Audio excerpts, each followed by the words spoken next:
So welcome again to Why Growth Starts Feeling Harder Instead of Easier. My name's David Wood. I'm not like most business advisors or coaches. I've not just read books. I've lived the chapters within a business for over 30 years, scaling and exiting the businesses. Without further ado, we'll just jump onto the presentation. Why growth starts feeling harder instead of easier. I've lived through this process, and if your business is growing but feels harder to run, you're not imagining it.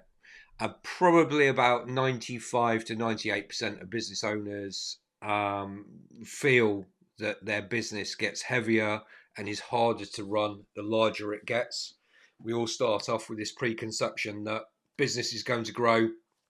As it gets bigger, it gets easier because you get more staff and more machinery or bigger factories or whatever. That's not the case. It is.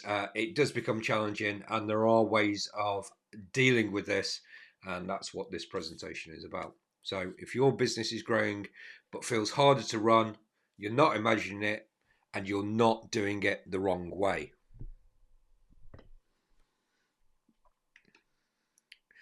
So, what you'll walk away with today, why growth creates pressure instead of freedom, and why it's structural and not personal.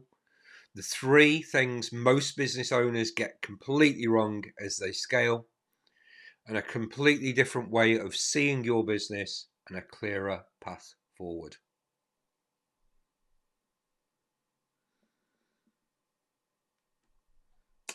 So, what you're about to hear, you can't unhear. This isn't conventional business advice. And I know it's right because I've lived it the hard way first, the right way second. I'll go into my story in a minute and why there's two different ways. But once you see this, you won't be able to look at your business the same way again.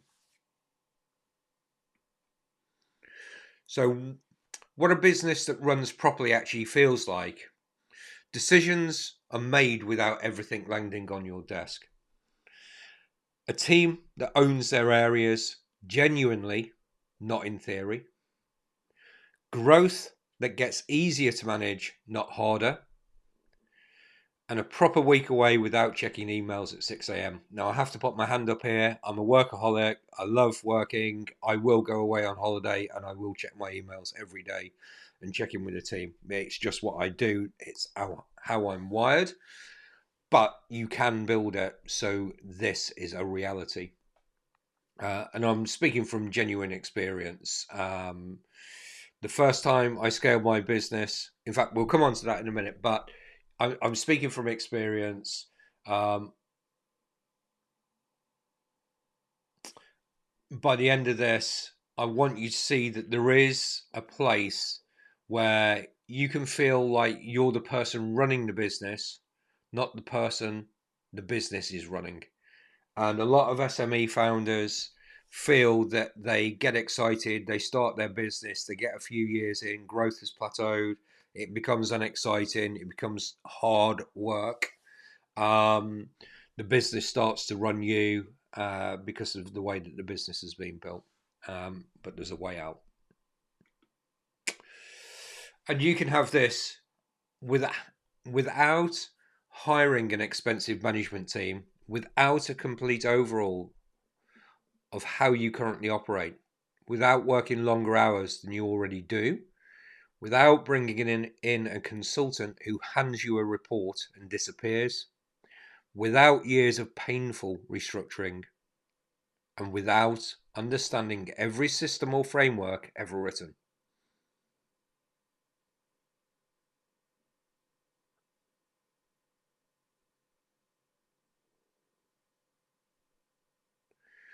What it does require is a willingness to look at your business differently. That's it. Not more effort, different thinking.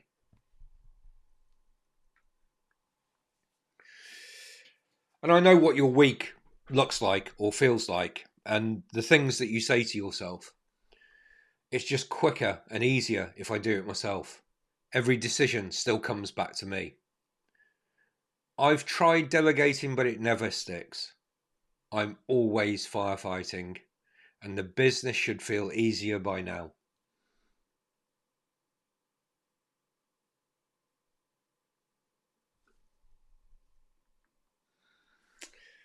So how do I know this and why I'm the right person to talk about this? So I've watched business owners make the same fundamental mistakes I made for 30 years. I started my first business when I was 25. It had an initial investment of £3,000. It was savings. I grew up working class family. My parents didn't have lots of money, so I didn't have banker dad to help me start a business.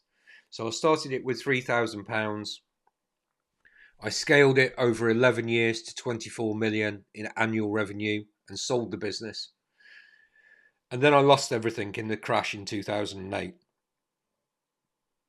Fortunately, the private equity firm that I sold the business to failed. So I bought it back some years later, and it was turning over 8 million a year, and it was losing £500,000 a year. When I sold it, it had £2 million a year EBITDA profit. And when I bought it back, it was losing £500,000. And over 5 years, I rebuilt that business to 31 million and sold it again to an ultra high net worth family office. So I've been there personally. I realised when I sold the business the first time round and was considering buying the business back, I realised that I was the central nervous system of that business and it nearly broke me. And that if I was going to do this, I needed to do it a different way. So the second time I did it properly. The first time I was winging it. Don't get me wrong, it was a very successful business. We worked with all of the major airlines, cruise lines in the world, supplying them with food and beverage. We worked with the British government. We supplied the House of Lords, the House of Commons, the British military, Navy. I could go on. So we were working with large corporate businesses. But the way I built the business was the wrong way. So I hired a mentor who was a FTSE 250 MD. And he looked at the way that I operated and could see that from a commercial point of view, entrepreneurial way, building the business, growing sales, commercial structure was all fine.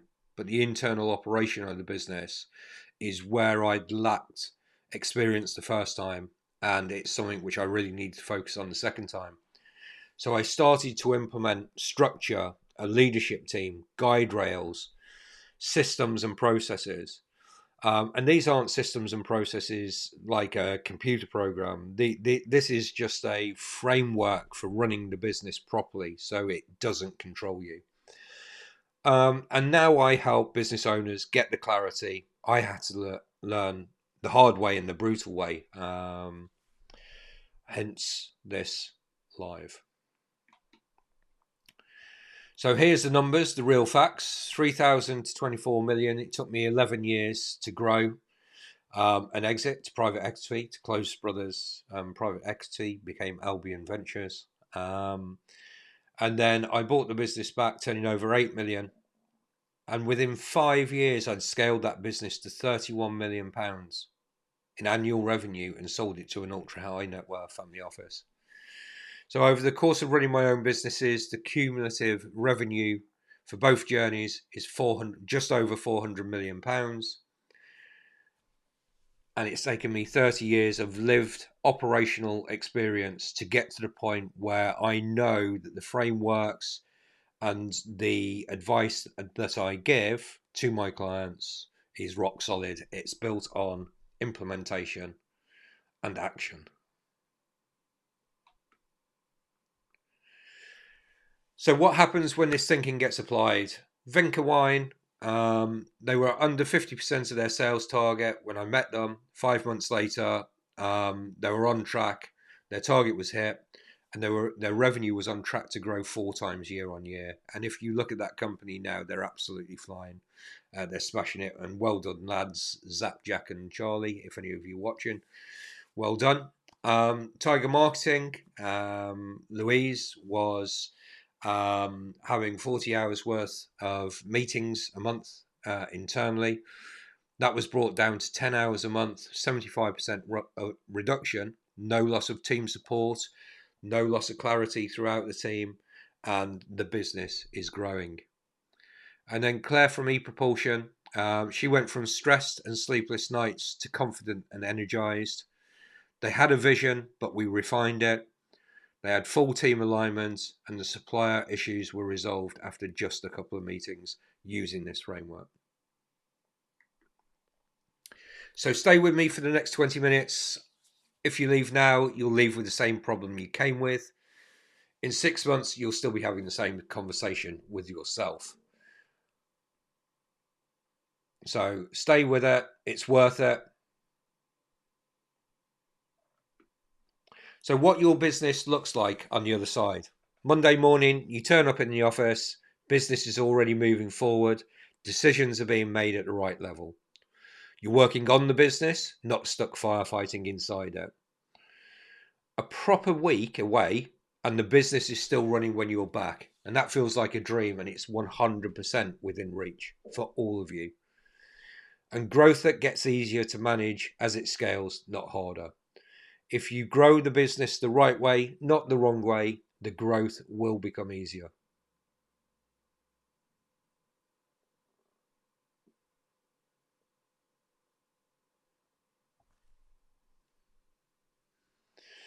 And it's not an accident. It's a result of getting the right things in the right order.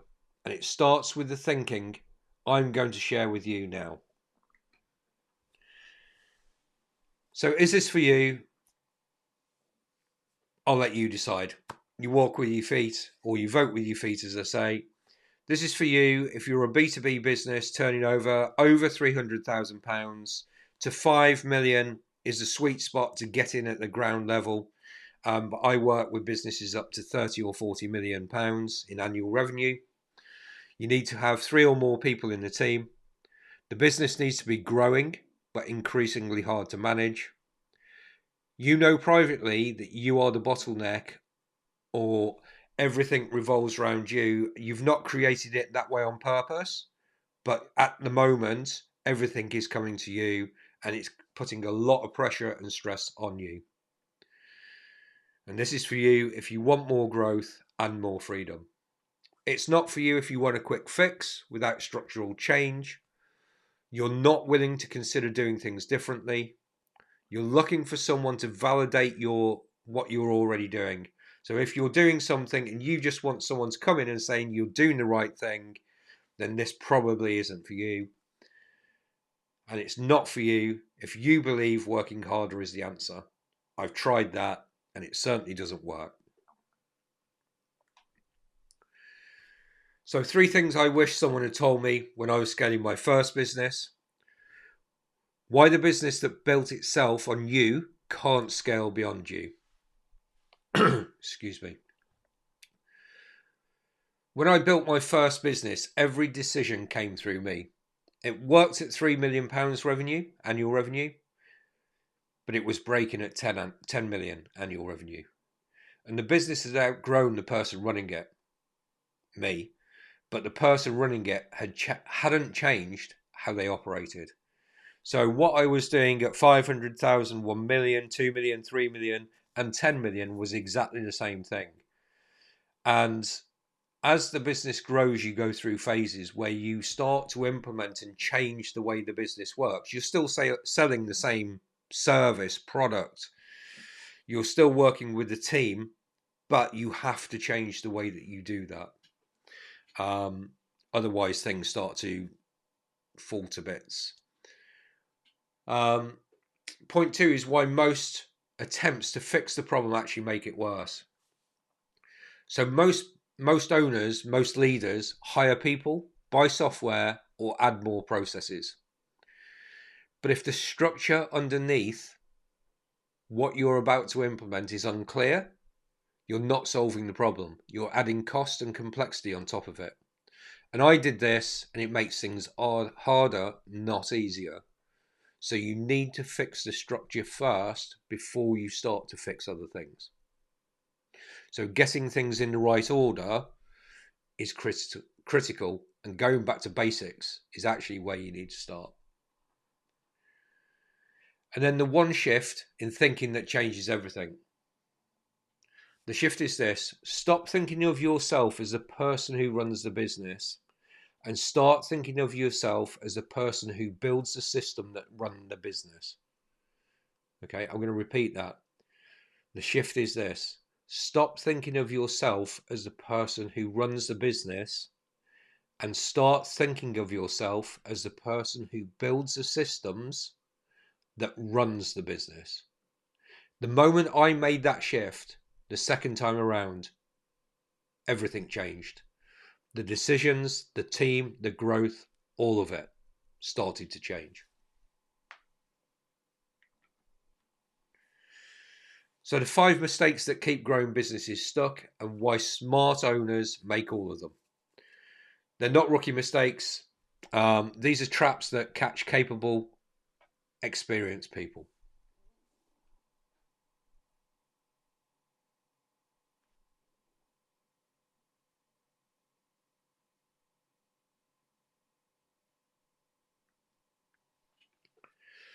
So point 1 is treating growth as a solution rather than the test. So I thought if I could just get to 5 million, everything would get easier. This is when I was sat at 3 million revenue. It didn't. It got harder. Revenue was up, but so was the chaos. Growth doesn't fix a structural problem. It exposes it. And the larger you grow, the more it exposes it and the worse the problem is. And the harder it is to rewind and fix it. So the best way is to catch it early. Point 2 is hiring people to fix a thinking problem. So I hired a sales manager to fix our sales problem. 6 months later, I still had a sales problem and an extra salary to pay as well. The role wasn't clearly defined. The accountability wasn't real. That's not a hiring problem. That's a structural problem. Mistake 3, confusing being busy with moving forward. I was in the business 16 hours a day and genuinely believed I was making progress, but I wasn't. I was just busy. There's a difference between activity and momentum, and it took me years to see it, months to fix it, and once I understood the real challenge.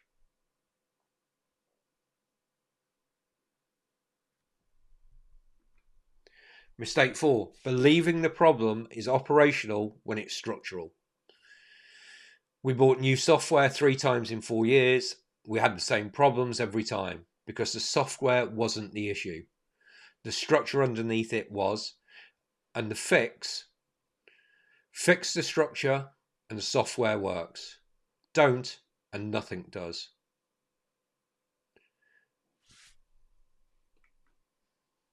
And mistake number 5, waiting until you're ready to build structure.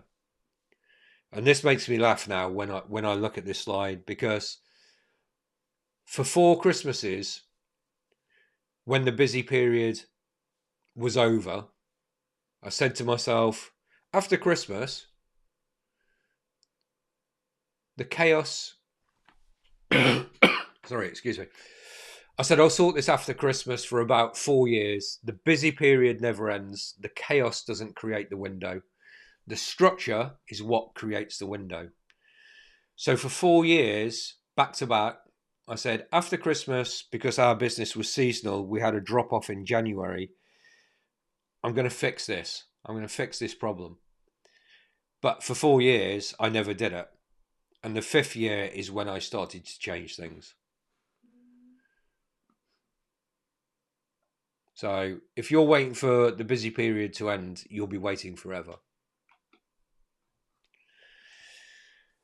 And the business didn't get harder to run because you grew. It got harder because the thinking didn't grow with the business. The infrastructure didn't grow with the business. So you're still running a 500,000 business in your head while trying to operate a business that's 3 times that size, and it just doesn't work.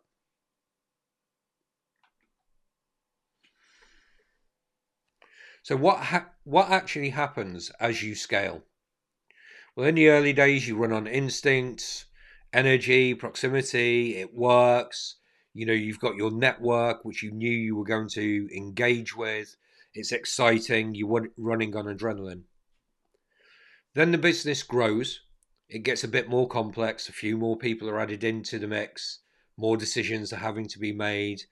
Maybe machinery, factories, or software gets more complex. And this is where we start to fall into the trap. And I call it the business trap. We're using the same strengths, the same habits, and the same operating model that we did when we started. And the result, growth without structure, which changes, creates dependency, not freedom. So what got you to where you are now, great quote by Marshall Goldsmith, and also an awesome book, is what got you here won't get you there. And what got you started won't help you with a growing business or a scaling business. Delegation without structure isn't delegation. It's abdication with guilt.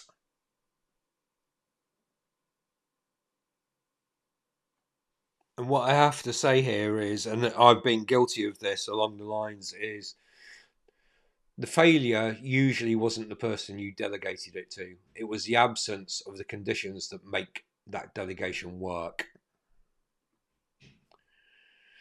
So what real delegation actually requires is clear ownership, visible metrics, real accountability, and a structure to run on. And one of my clients, you'll see a quote from him later in this presentation. Real accountability is something when they take full ownership. And this one person, they run a sizable business which is scaling, and everything was coming through them. So we put in a framework, and now their team aren't allowed to go to the founder, the MD of the business, until they've tried everything within the framework that they've been provided. They know what the criteria that they've got to work to through the visible metrics, and this is all written down. But when they get to the accountability point, they have to have 3 options to use as an alternative if what they're trying at the moment doesn't work. So whereas they turn up with at the owner's office and say, I've got a problem with this, and sort of hand the problem back to them, now they turn up to his office irregularly, but when they do, they have fixes for what's not working. And they can only do that if they've got a clear framework, clear ownership, they've got visible metrics so they know that they're winning or losing, and they've got a structure of standards and priorities, decision-making frameworks that are made explicit to the team. And this is one thing that I was really bad at first time round, is everything lived in my head and I didn't share it well with my team. Being 100% transparent with your team, whether you're winning or losing as a business, is critical because they need to be on board. And my mindset was, well, if we're losing or if the business is doing poorly, like it was when I bought it back, if I tell them it's doing poorly, they're not going to want to be around. My mentor said to me, well, do you want people who don't want to be around and not help you fight? Because those are the people which are dragging the business down. And he was right. So 100% transparency on what's happening in the business. The business you want already exists. It's just running entirely inside your head. The vision, the strategy, the standards, the way decisions should be made, it all exists in the business owner or the MD's head or the senior management team's heads. The problem is it's never been made explicit, written down, shared, provided steps on how to achieve it. So a step-by-step plan with the team on how you're going to get there. So this is why the business feels the way it does. The operating model hasn't kept pace with the revenue. There's no architecture for delegation to land in. And the thinking that should run the business lives in your head. When that happens, the business starts to work differently. Growth and control comes together. And that's what the right structure produces. The good news, every one of these is fixable, and none of them requires starting again. So the Unstoppable Business Operating Framework is a structure which I've created following 30 years in business. It helps myself and my clients build businesses, put in the structure so their teams run their businesses for them, with them at the helm, making sure that they've got time to make the big decisions and focus on strategy and the big goals, making the big decisions. So this is the Unstoppable Business Operating System. Everything I talked about today, the 3 discoveries, the 5 mistakes, the reasons your business feels the way it does right now, it all lives inside this framework. And this is what we would build together if we were working together, starting at foundations and working up. And when this is in place, growth stops feeling like something you carry and starts feeling like something that works for you. So what your business looks like when the operating system is running correctly, the team owns their areas, genuinely, without everything escalating back to you. You're doing the work only you can do. Strategy, relationships, big decisions. You can go on holiday and the business still runs and it's there when you return. And growth gets easier to manage as it scales, not harder.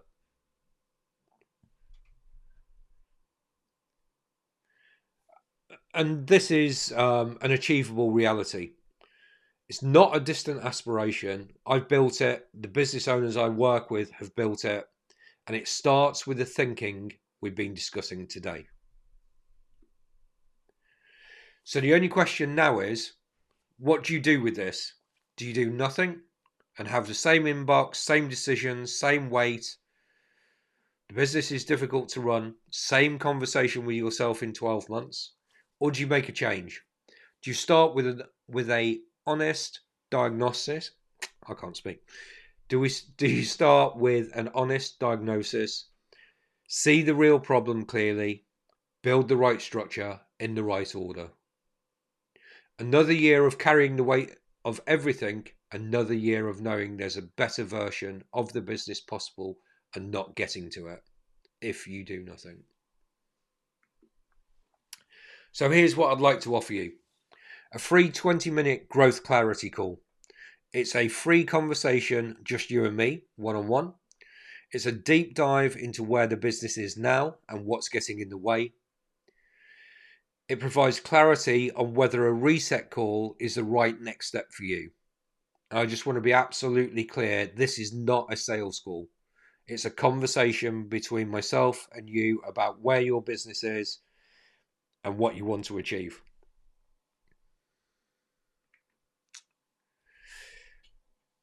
And what the reset call actually looks like. If we do get on a clarity call and it makes sense to go further, here's exactly what the reset call looks like. It's one focused hour. We diagnose where the business is. We prioritize what needs to change first. And you leave with a specific roadmap you can act on immediately. And this is not generic advice. It's bespoke to you and your business, and it's immediately actionable. And to book the call, take 60 seconds to book the call. You select a date and time. You answer a few short questions. We get on the call. We talk about your business. We prioritize those points. And then we put an action plan in place. So couple of people or three examples of some of my clients. So Dean Seddon, practical changes in place after 2 to 3 conversations, results visible the following day. Dean runs a LinkedIn sales training business. Obviously does exceptionally well on LinkedIn. Great guy. If you're after LinkedIn training, go and follow him. Tim from Brant Storage. Tim runs external storage containers. I think he had 4 sites when I met him. I think he's now got 11 or 12 now. But the process that he followed to open a new site would take 3 to 6 months to get profitable because of the system and the framework that he was using, or the process he followed. We looked at that process and we changed it. And as you can see, new location opened with a simple, repeatable system and bookings already in place before launch day. So rather than tying up Tim's cash for a number of months, he was already making money on the day that he opened the site by taking pre-bookings. And Vink and Wine, Jack and Zach, pre-David, post-David, night and day. Those guys are absolutely smashing it in the wine industry. Check them out. But doing great. So I have to be open and honest. I am selective about who I work with. This isn't a tactic. It's how I deliver real results. And what I'm looking for is genuinely open-minded, willing to consider that things need to change. So I'm looking for someone who's genuinely open-minded, willing to consider that things need to change.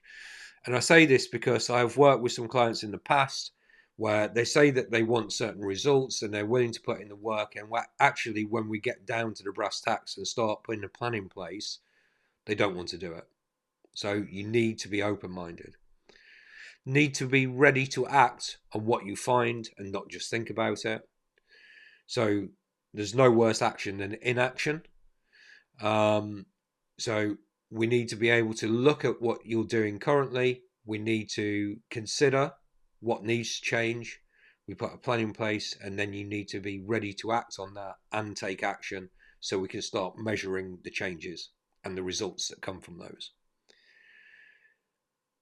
And you also need to be looking for someone who has been there and done it, not just someone who's read a textbook. There's 2 different types of advisors out there, and